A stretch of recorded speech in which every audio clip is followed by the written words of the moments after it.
JunkGuysdfw.net. So I want to do a video about this house that we're about to go on inside. I have to narrate this video because, well, you're going to figure this out in just a minute. So I honestly got a phone call from the U.S. government about this house. It was really odd. They gave me about an hour to get to the house, and it was a very odd phone call. It actually said Department of Defense is located in South on Lake, the Texas, caller ID on my mobile phone, so I was like, what is going on?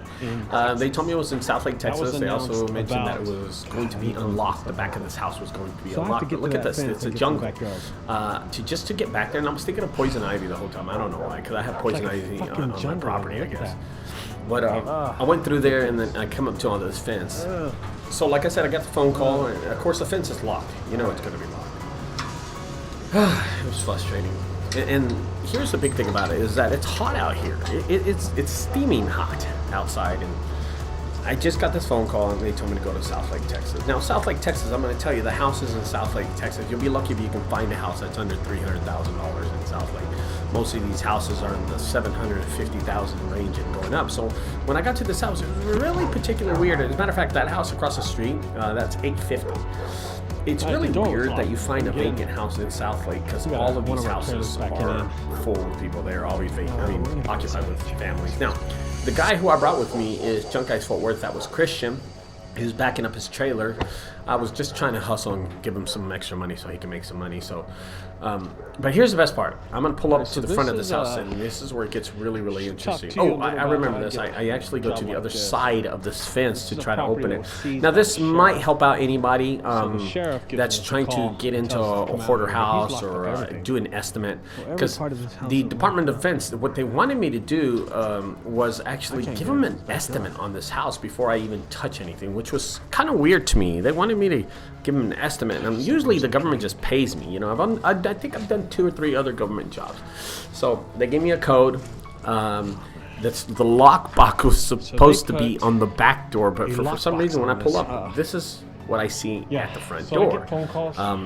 These signs, United States Marshal, no trespassing. And when you see that, you know, it's never, never any good, to be honest with you. Edit. Alright guys, so I'm in front of a house in South Lake, Texas. I just showed y'all that I couldn't get in through the side door. This is one of those houses that gets seized by the government.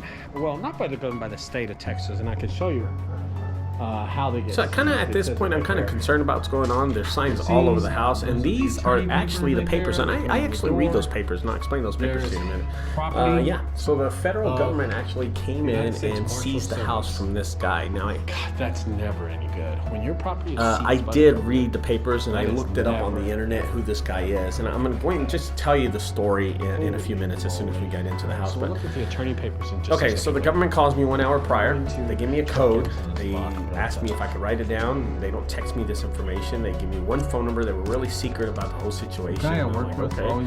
So then I tried the code, and I'm going to put it into here. The problem is, I don't actually. I forgot the code, and then I had to repeat it twice. So this video was edited at one point. And I'm just going to come in and look at it. Now, I will tell you, about 2 weeks, no, it's been about 3 weeks prior to this video, we had a really bad ice storm where everything got flooded. There was a lot of water, pipes broke, and there was a lot of ice and water that came into most people's houses and stuff. Because you're going to notice that the flooring in this beautiful house is coming up. And it's nice wood flooring, but it's coming up in a lot of places. The fan was on. There was electric to the house. I don't know who pays this kind of stuff, you know what I mean? So I'm kind of amazed by myself when I'm walking in and seeing all this stuff. It was a total surprise to me how clean the house was, but supposedly we were supposed to clean a few things. And I'm trying to find out whose house this is, but with a little investigation and a little knowing about what I was doing, I did find out whose house this was, okay? Now, the reason I narrate this video is because there were some things that I said during the video that I wasn't really supposed to. I kind of smudged them and kind of deleted them out. So they seized all these computers. And this is really interesting. The guys from the Department of Defense told me, do not touch any of these. Don't even come near the computers. And those bags over there to the right side are documentation that were seized also, and they don't want me to throw any of those bags away. So what am I really picking up? You know what I mean? What am I picking up? I have no idea. So I've entered the house. They want me to give them an estimate, but I'm thinking, what do they want me to give me an estimate? There's nothing. Most of these rooms are empty. This was like, it kind of threw me off because I have no idea. I thought they were tricking me or something was going on. There's bags of trash in there, bro. But I had no idea. And then I do find one thing, and that's this washer right here. It's on the corner to your left right there. And that's the washer that I find. I guess that's what they want me to remove. And a few little knickknacks as I go into the washroom in the garage. And I'm going to go into the garage in just a second. You're going to see absolutely nothing in the garage because it's really empty. There it is right there. Those tile. And that's really it. That's all there was in the house. That and the washer that's sitting right there to my right now. They also wanted me to go in the kitchen and check out any of the drawers and see if they were full. Of course, none of the drawers were full. One of them had like straws in it and a party hat, so I just happened to get it. Okay. So I had to edit this part because I didn't want to get in trouble for it, and I wanted to get paid on this job. And I did have it, but look at what it did to the floor. It pulled up a lot of the floor. Like I said, there's not a lot of trash, and you could tell that that humidifier, the government put those in. Isn't that crazy? There's like 3 or 4 of them all over the house scattered around. They went in the attic, yeah. They were really looking for something in this house. Now, I did talk with the neighbor across the street. The house was seized about 1 month ago, so it's been sitting here for about 30 days empty, just like this, okay? They said that the day they came in a military truck, and about 20 to 30 people surrounded the house. They went in, barged in, they arrested the owner of the house, took him out in handcuffs. Him and his wife came out. They were of Hispanic descent. So that's where it kind of threw me off. I was like, Hispanic. So that's when I started doing some investigation. I started Googling some stuff and finding out if when they say Hispanic, I was thinking cartel member. So I Googled Mexican cartel member arrested in South Lake, Texas, and it came up, and I had to do a little investigation. And I don't remember actually the name. I think this house was, this house was like 3300 block or Magnolia Street. But when it's in the newspapers and the news, they always say the 3000 block of Magnolia Street. So they don't never give that address away. So that's another thing. This netting was actually put in by the government. That's weird, huh? And they told me to take pictures of this little trailer in the back. I could not grab the trailer. I asked them, can I have the trailer? They're like, no, you can't have the trailer. So I was like, okay, whatever. It's for like a jet ski. I was just going to use the tires for it, really. I wasn't going to do much with it. So it really didn't matter to me.